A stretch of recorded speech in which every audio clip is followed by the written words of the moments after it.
narrative que nous allons voir ce soir représente les œuvres des démolisseurs. Le but de cette vision est d'éveiller en nous la prise de conscience vive des besoins de l'humanité. Il ne s'agit pas ici de prêcher la révolte, ni de satisfaire la soif du spectacle, du sensationnel. Nous ne voulons pas regarder ces images comme on regarde un film. Nous devons constamment écouter quelle interpellation ces besoins du monde éveillent en nous, pour pouvoir déceler cet aspect de notre vocation humaine et chrétienne. Nous sommes tous concernés par ces images. La plupart d'entre elles datent d'événements déjà passés. Et notre génération aura à réagir vigoureusement pour instaurer un monde meilleur en répondant aux véritables besoins des hommes. Les textes qui accompagnent les diapositives sont des poèmes et des prières incarnées, cruellement vraies et authentiques. Écoutons-les bien pour qu'à notre tour, nous puissions enrichir et approfondir nos prières et nos poèmes. Elles nous apprennent à coller à la réalité des hommes et à la réalité de notre responsabilité. Il convient d'utiliser souvent ces prières et ces poèmes de la retraite Maranatha dans notre vie quotidienne. Cela nous libérera des prisons de certaines prières individualistes. Pour toutes ces raisons, nous exigeons un silence absolu pendant toute la projection. Aucun commentaire, aucune réaction ou exclamation sentimentale n'est tolérée. Par après, notez la question suivante au tableau. Devant ces besoins de l'humanité, aujourd'hui, quel appel du Christ est-ce que je ressens en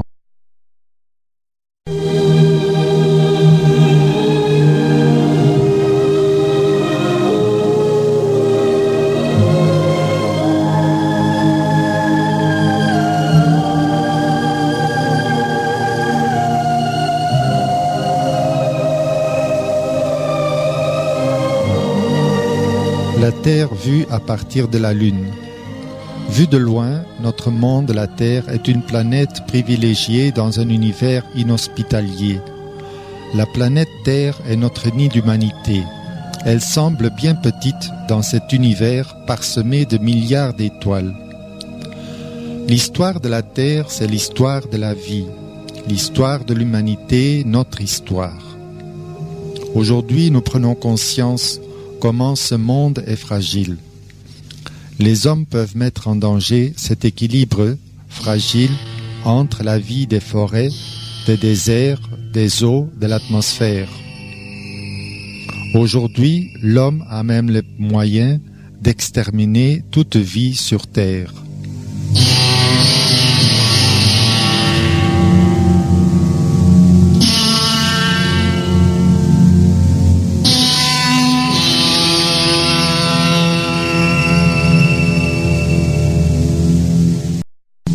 Notre monde d'aujourd'hui gouverné par l'argent.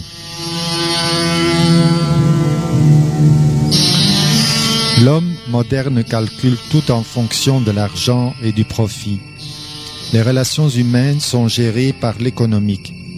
Siracide écrit « Comment cela oppose ceux qui possèdent à ceux qui ne possèdent rien ?» Les ânes du désert sont le gibier des lions. Ainsi les pauvres sont la pâture des riches. Une humble condition est en horreur à l'orgueilleux.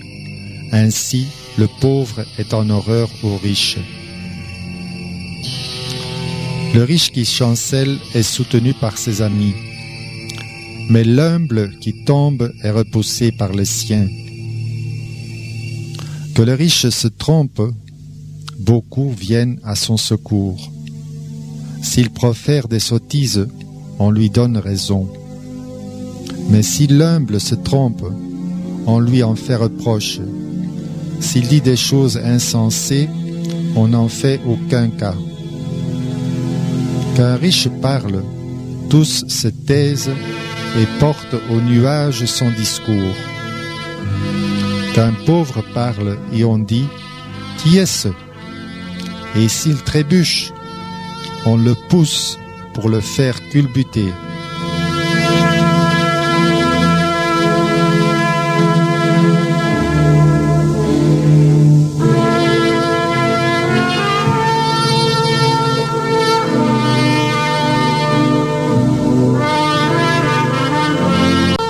Les buildings des riches écrasent les huttes des pauvres. Notre monde connaît la division entre les gras et les maigres, les riches et les pauvres, les puissants et les faibles.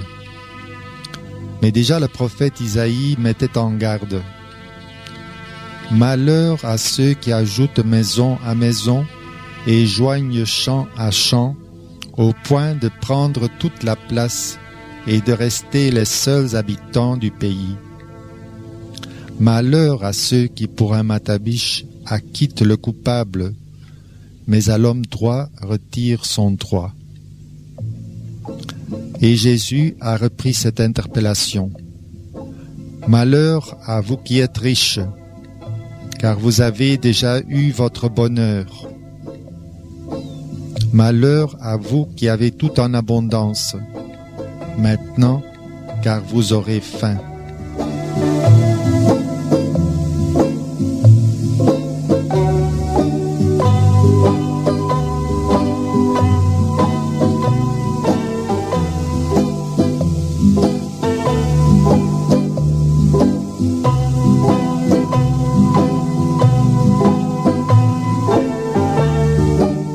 Naufrage d'un pétrolier géant.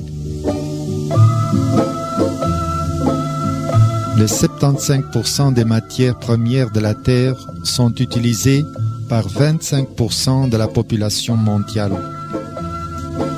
L'abondance des uns est construite sur le dénuement des autres.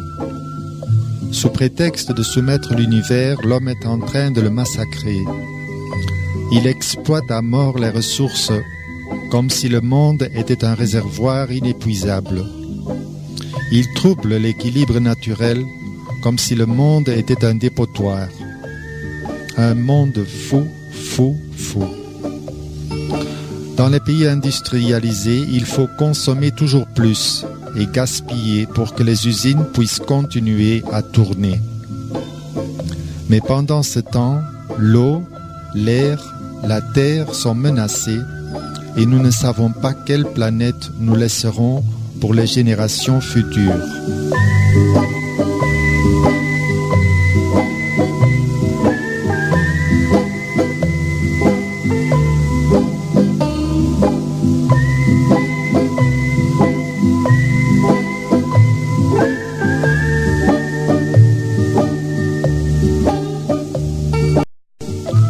Côtes de l'Europe et de l'Afrique polluées par le pétrole.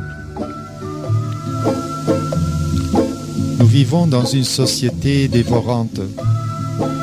Elle dévore les ressources en matières premières et vivantes, mais aussi les hommes. Il y a une rupture dans l'équilibre général de la Terre. L'eau pure, l'air pur, l'espace se raréfie. C'est la nature entière qui est affectée par l'action de l'homme. Des espèces végétales et animales disparaissent. Des cultures agonisent. Des populations s'abîment. Les déserts progressent, provoquant des sécheresses toujours plus menaçantes. Nous atteignons les limites.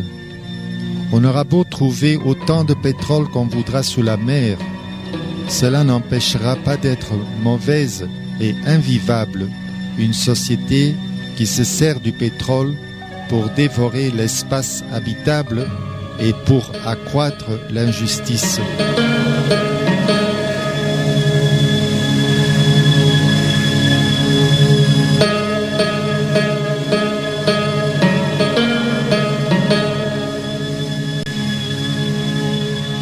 La pauvreté et la famine dans le monde.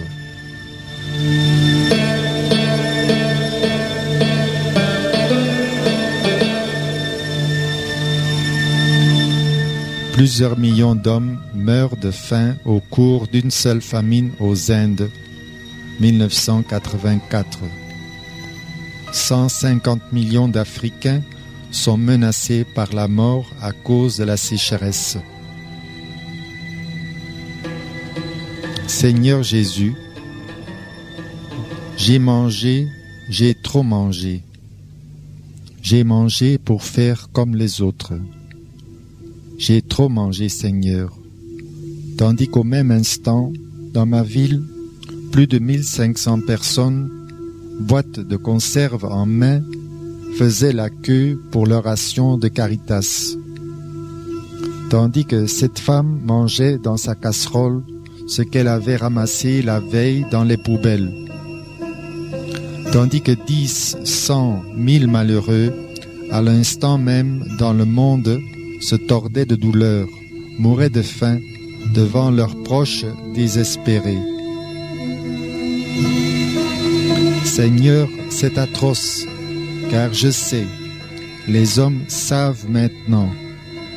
Ils savent que non seulement des milliers, mais des millions ont faim à travers le monde. Les hommes ont dressé la carte de la faim. Les zones de mort sont là qui s'imposent terribles. Les chiffres dressent leur implacable vérité. Cette année-ci, 50 millions d'hommes sont morts de la faim.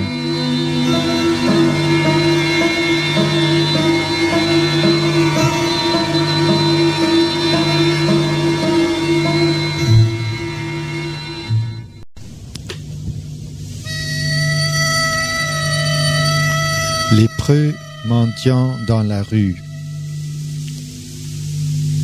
Seigneur, tu vois cette carte, tu lis ces chiffres, non comme un statisticien calme en son bureau, mais comme un père de famille, nombreuse, penché sur le front de chacun de ses fils. Seigneur, tu vois cette carte, tu lis ces chiffres depuis toujours, tu la voyais, tu les lisais quand tu racontais pour moi le jugement dernier. J'ai eu faim. Seigneur, tu es terrible. C'est toi qui fais la queue à la soupe populaire. C'est toi qui manges les restes des poubelles. C'est toi qui agonises torturé par la faim. C'est toi qui meurs seul dans un coin à 26 ans, tandis que dans l'autre coin de la grande salle du monde, avec quelques membres de notre famille, je mange sans avoir faim, ce qu'il faudrait pour te sauver. J'ai eu faim. Tu pourrais toujours me dire cela, Seigneur, si j'arrête un seul instant de me donner. Je n'aurai jamais fini de lutter pour obtenir à manger pour tous mes frères.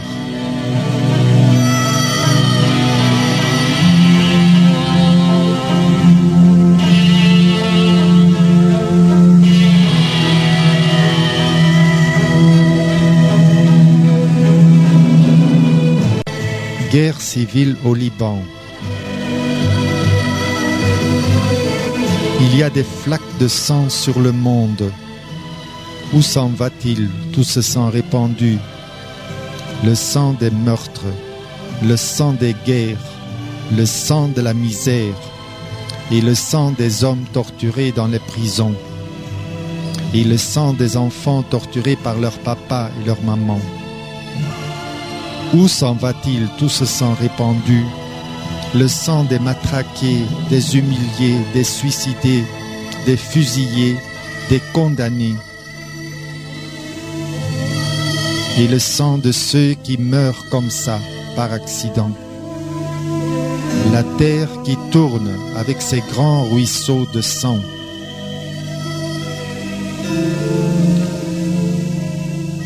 Je ne suis pas de plâtre, dit Dieu, ni de pierre, ni de bronze. Je suis de chair vivante, palpitante, souffrante. Je suis parmi eux, et ils ne m'ont pas reconnu.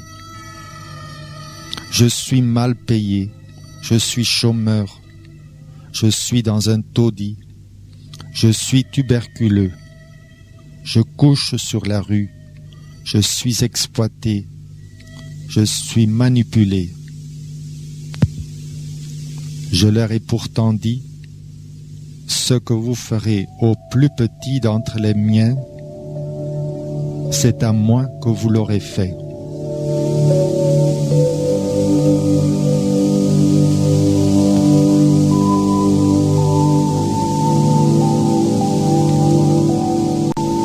Préparation d'une embuscade en Afghanistan.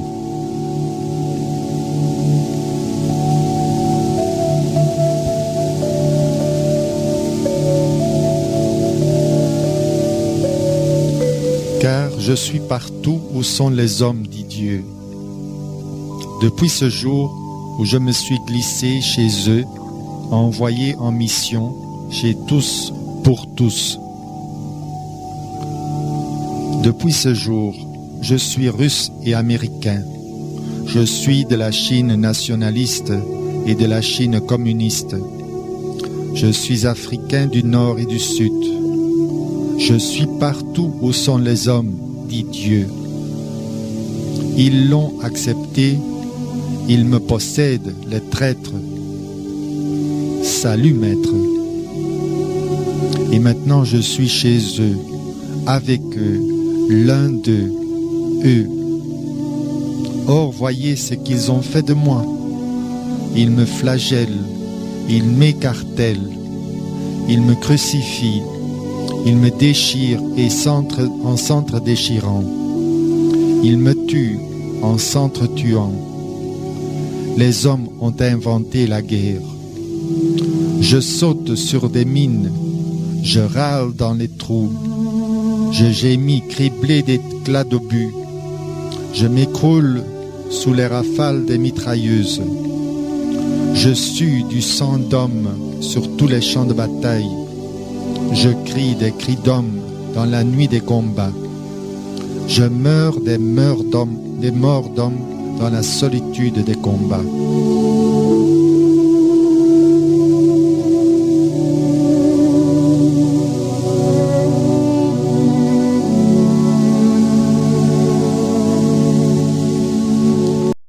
Exécution.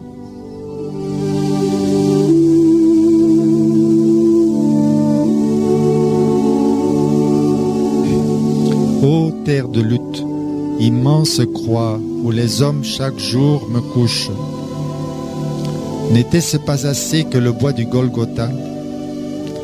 Fallait-il encore cet immense autel pour mon sacrifice d'amour? Tandis qu'autour de moi les hommes rient, chantent, et fous me crucifient dans un éclat de rire.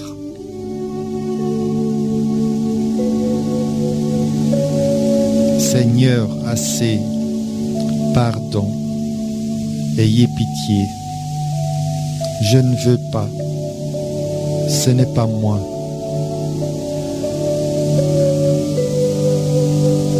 Si mon petit, c'est toi. C'est toi et tous les frères, car il faut plusieurs coups de marteau pour enfoncer un clou. Il faut plusieurs coups de fouet pour labourer des épaules. Il faut plusieurs épines pour faire une couronne.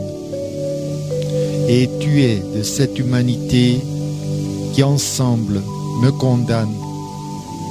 Qu'importe si tu es de ceux qui frappent, ou de ceux qui exécutent, ou de ceux qui laissent faire. Vous êtes tous coupables, acteurs et spectateurs. Mais surtout, mon petit, ne sois pas parmi ceux qui dorment, de ceux qui peuvent encore s'endormir en paix. Dormir.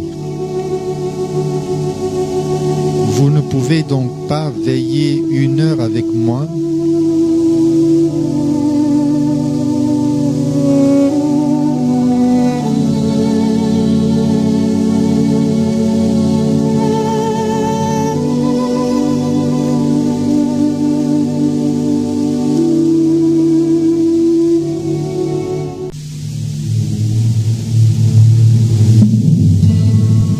Des réfugiés en Asie.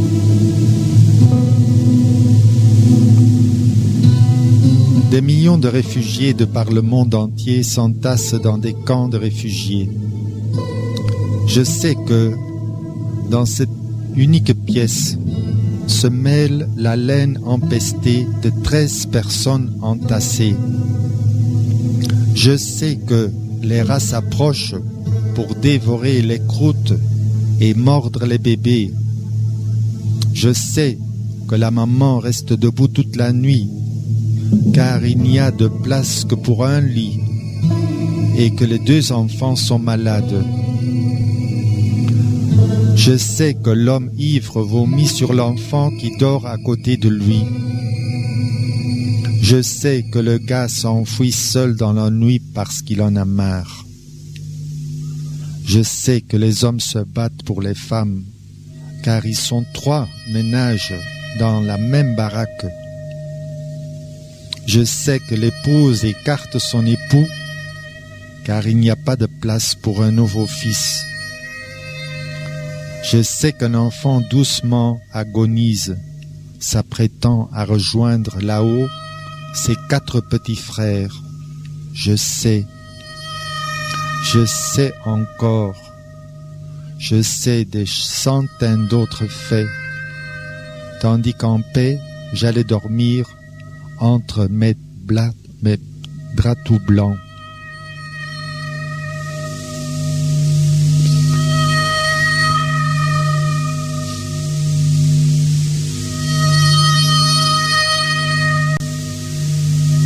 Réfugié en Afrique. Je ne voudrais pas savoir, Seigneur.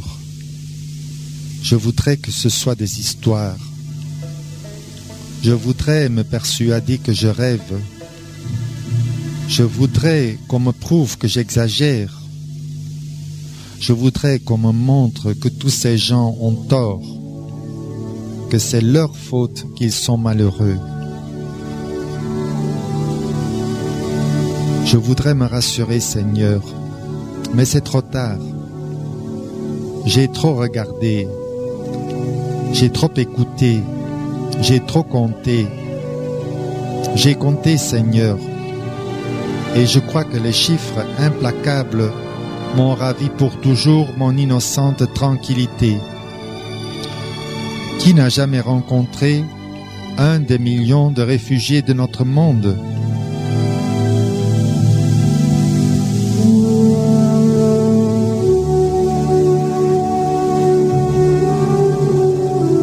Tant mieux, mon petit, car moi, votre Dieu, votre Père, je me suis fâché contre vous. Je vous ai donné le monde à l'origine des temps et dans mon immense propriété. Je veux pour tous mes fils et mes filles un toit digne de leur père. Je vous ai fait confiance et votre égoïsme a tout gâté. C'est un de vos plus grands péchés. Un péché que vous êtes nombreux à porter ensemble.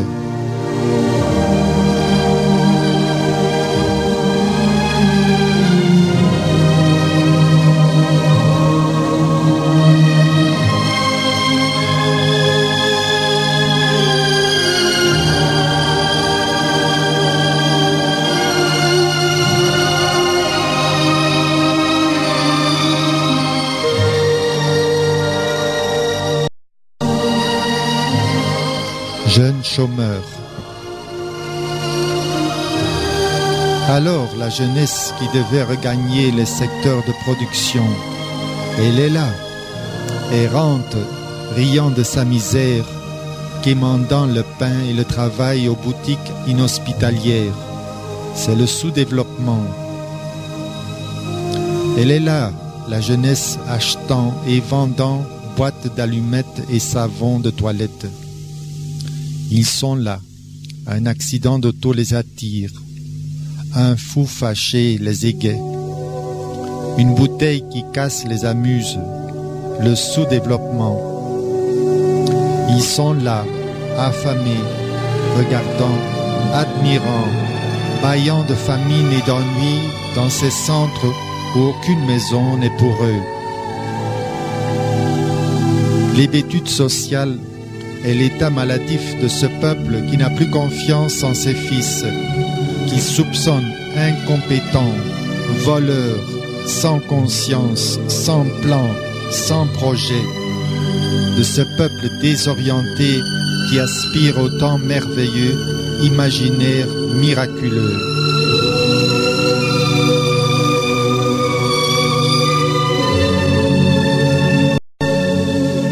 La soif du pouvoir.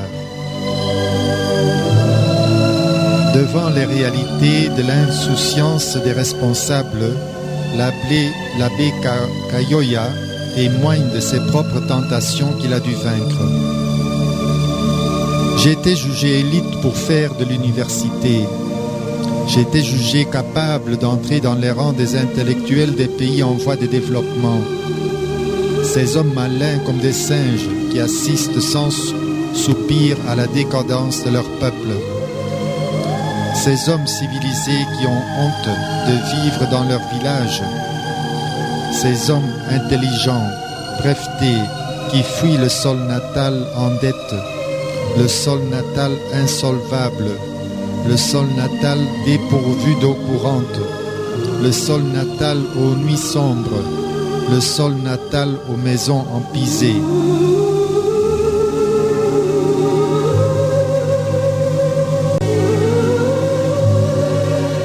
Cadavre d'exécution sans procès. Je suis sorti 4e de mon école primaire, satisfait de la situation pour continuer plus loin. J'étais l'idole de ceux qui n'ont pas continué, le sauver, le point de mire, le point de comparaison. Eux, les stagnants, devant se contenter du sort de servir. Ils ne toucheront jamais au crayon rouge que fièrement je leur interdisais de salir. Jusqu'à l'âge de 11 ans, je n'ai rien vu de ce qu'il fallait voir pour un garçon d'un pays sous-développé. Alors que j'étais prédestiné à devenir plus tard un élément de développement, on m'avait habitué durant 5 ans à la vie de répétiteur, copieur de problèmes immuables. J'étais un petit bourgeois avec un avenir clair. J'aurai mon diplôme et si je parviens à emmagasiner le savoir du maître que je croyais alors à la fin de la recherche. Il n'y avait plus de choses nouvelles à inventer, des méthodes à trouver. Ainsi lentement mourait en moi l'esprit d'invention, le goût de la recherche, la découverte personnelle de la nature.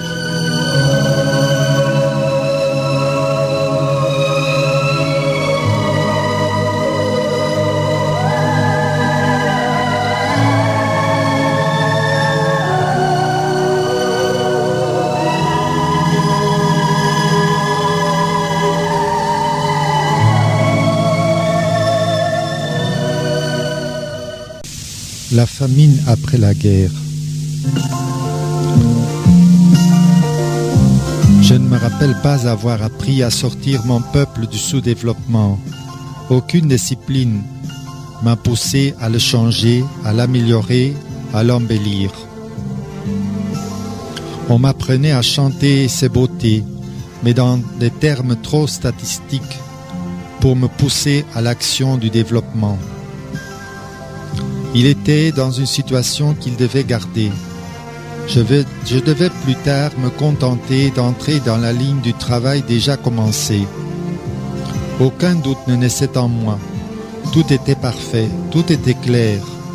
Je ne me rappelle pas avoir appris à aimer mon pays, à aimer mon peuple, le chérir, le vanter, l'exagérer. Il ne m'arrivait pas de sentir mon peuple. Je ne parvenais pas encore à le porter comme une chose à moi.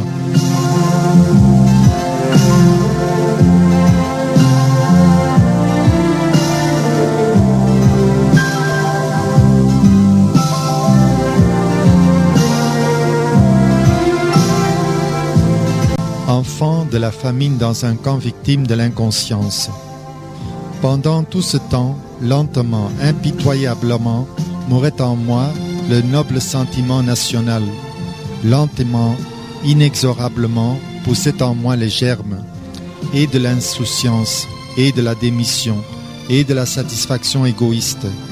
Lentement, impitoyablement, la myopie, l'aveuglement gagnaient les yeux de ma pitié. La surdité bouchait les oreilles de ma sympathie. L'insensibilité bourgeoise fermait mon cœur aux plaies de mon peuple. Je dormirai tranquille dans un lit moelleux, alors que mon père et mes frères finissent leur jour dans la hutte misérable de ma naissance.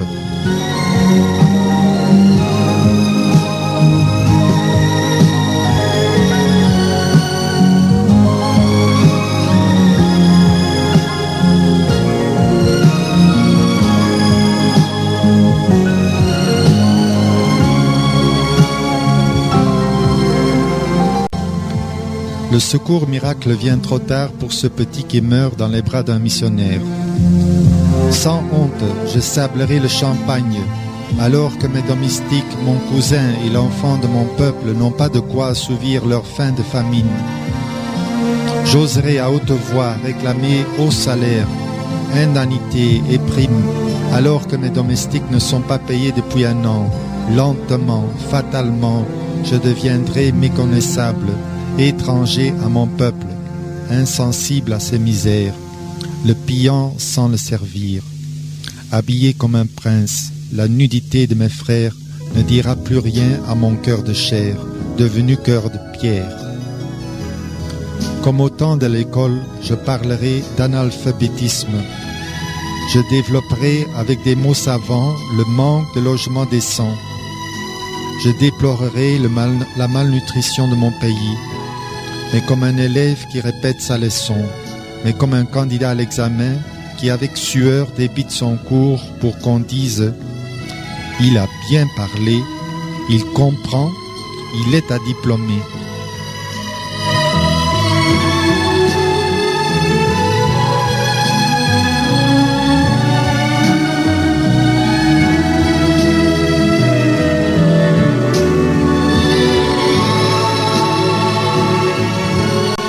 La famine termine au cimetière. C'est dur d'avouer, mais c'est vrai. Moi, enfant de mon peuple a tout sacrifié pour me former, m'instruire, me faire parvenir au rang des intellectuels des autres peuples. Les portes de l'école secondaire m'ont été ouvertes comme un dû, les portes des écoles supérieures encore plus. Je n'avais rien à payer, je ne pouvais rien payer. Mon peuple a compris. Mon peuple m'a envoyé, mon peuple s'est endetté, mon peuple a tout payé. Je suis devenu ce bel homme que tu admires, un bel homme certes, mais un bel homme myope, aveugle, mais un bel homme qui oublie. J'oublie d'aller voir la fontaine à laquelle la famille boit. J'oublie d'aller voir ces frères que mon peuple a délaissés pour m'embellir et m'armer. J'oublie ces frères paysans qui triment sans méthode.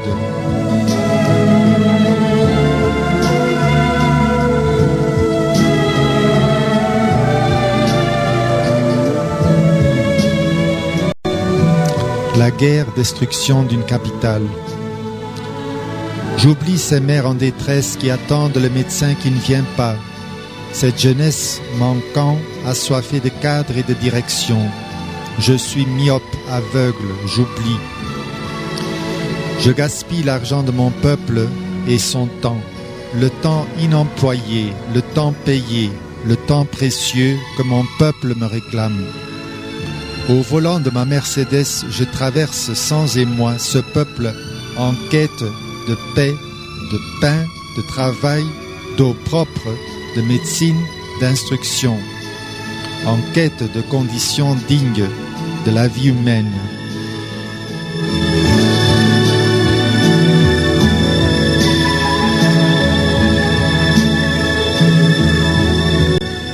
Cadavres dans la rue, lutte fratricide.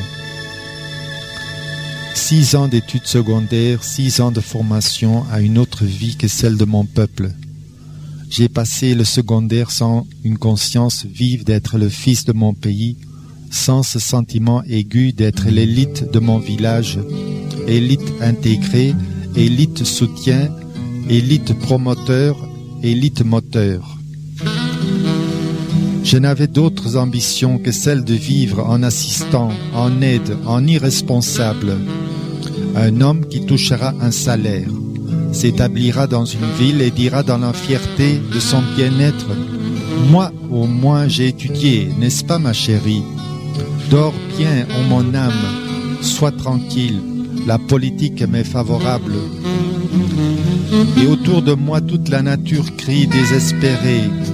Et les autres, les malchanceux, les frères du peuple béni, les sans-travail, les paysans.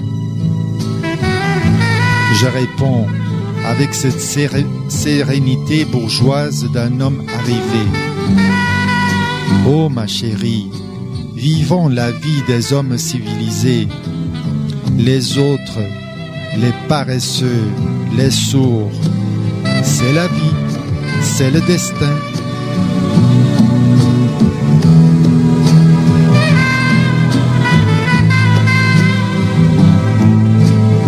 Cadavre d'un exécuté, résultat de l'irresponsabilité. Ce soir, Seigneur, j'ai peur. J'ai peur car ton évangile est terrible. Il est facile de l'entendre annoncer. Il est encore relativement facile de n'en pas être scandalisé, mais il est bien difficile d'en vivre. J'ai peur de me tromper, Seigneur.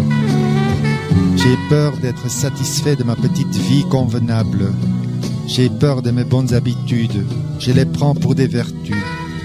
J'ai peur de mes activités. Elles me font croire que je me donne. J'ai peur de mes savantes organisations. Je les prends pour des réussites. J'ai peur de mon influence. J'imagine qu'elle transforme la vie. J'ai peur de ce que je donne, qui me cache ce que je ne donne pas. J'ai peur, Seigneur. Il y a des gens plus pauvres que moi. Il y a de moins instruits que moi, de moins évolués, de moins bien logés, de moins bien nourris, de moins bien choyés, de moins bien aimés. J'ai peur, Seigneur, car je ne fais pas assez pour eux. Je ne fais pas tout pour eux. Il faudrait que je donne tout. Il faudrait que je donne tout jusqu'à ce qu'il n'y ait plus une seule souffrance, un seul péché au monde. Alors, Seigneur, il faudrait que je donne tout, tout le temps. Il faudrait que je donne ma vie.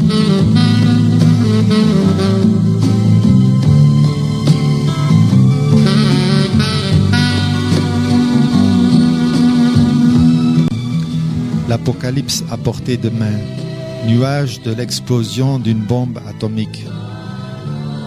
Le 6 août 1945, les États-Unis d'Amérique en guerre avec le Japon jettent la première bombe atomique sur la ville d'Hiroshima.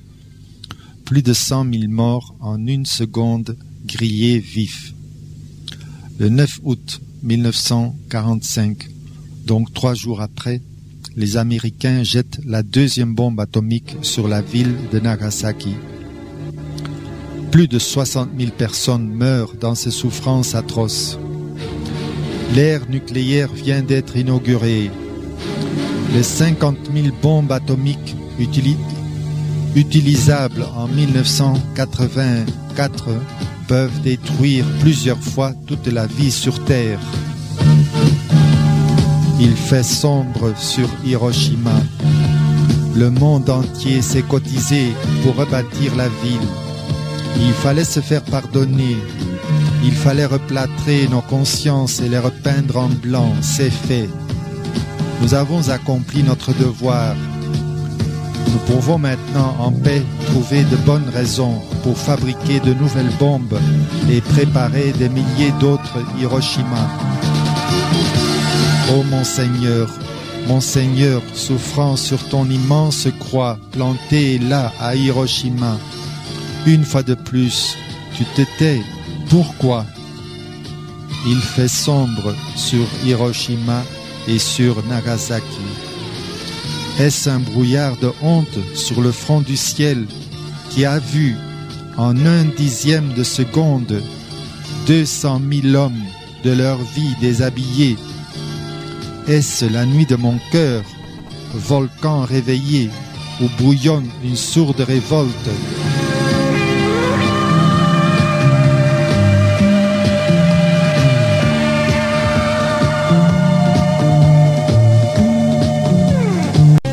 Au Japon, la ville d'Hiroshima, après sa destruction par la bombe atomique, seul le cimetière est resté debout. Il fait sombre sur Hiroshima. Où êtes-vous les morts? Je regarde, je ne vous vois pas. J'écoute, je ne vous entends pas. J'entends le bruissement de la ville, j'entends des pas, j'entends des voix. J'entends des rires, j'entends le million de vivants qui marchent sur vos cendres. Où êtes-vous les morts? Réveillez-vous, parlez. Venez nous dire la chaleur de l'éclair, l'odeur du soufre, le goût de la cendre. Venez achever la phrase commencée, remplir le verre que vous alliez remplir, donner le baiser que vous alliez donner. Peuple interrompu, effacé, poussière, ombre, nuit, néant, silence des morts, silence de Dieu. Pourquoi vous taisez-vous les morts? Je veux entendre votre voix. Criez, hurlez, dites-nous que c'est injuste, dites-nous que nous sommes fous. Même si quelqu'un ressuscite d'entre les morts, ils ne seront pas convaincus. Terre d'Hiroshima, garde donc tes morts.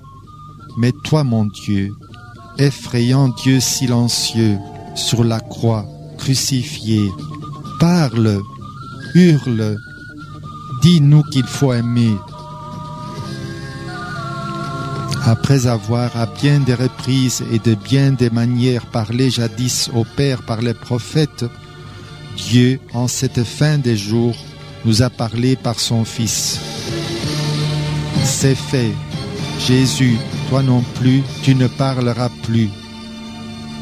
Il ne répondit plus rien. Il fait nuit sur Hiroshima et sur Nagasaki.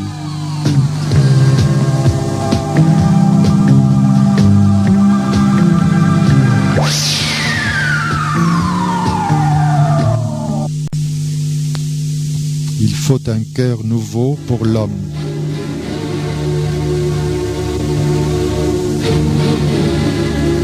Donne-nous, Seigneur, un cœur nouveau. Mets en nous, Seigneur, un esprit nouveau. Voici venir des jours, oracle du Seigneur, où je conclurai avec la maison d'Israël une alliance nouvelle. Je mettrai ma loi au fond de leur être, et je l'écrirai sur leur cœur. Je serai leur Dieu, et eux seront mon peuple. Je leur pardonnerai toutes leurs fautes. Je ne me souviendrai plus de leurs péchés. Dieu crée en chacun de nous des dons, des qualités, des potentialités pour le bien de l'humanité. Chacun de nous a reçu sa vocation propre. Dieu ne choisira pas une autre voie pour faire connaître son plan d'amour et sa volonté sur nous. Si nous détournons ses talents, ses qualités, nous devenons des démolisseurs.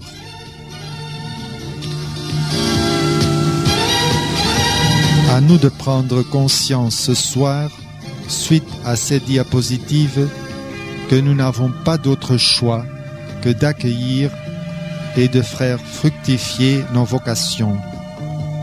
Sinon, c'est nous-mêmes qui fabriquerons notre propre apocalypse, notre propre destruction.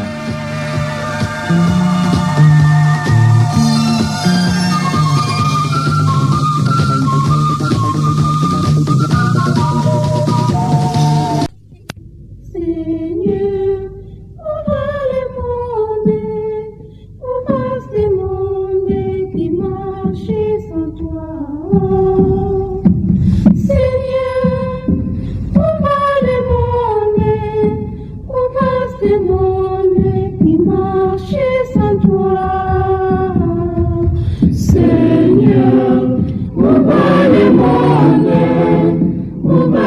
monde qui marche sans toi. Seigneur, où va le monde? Où va ce monde qui marche sans toi?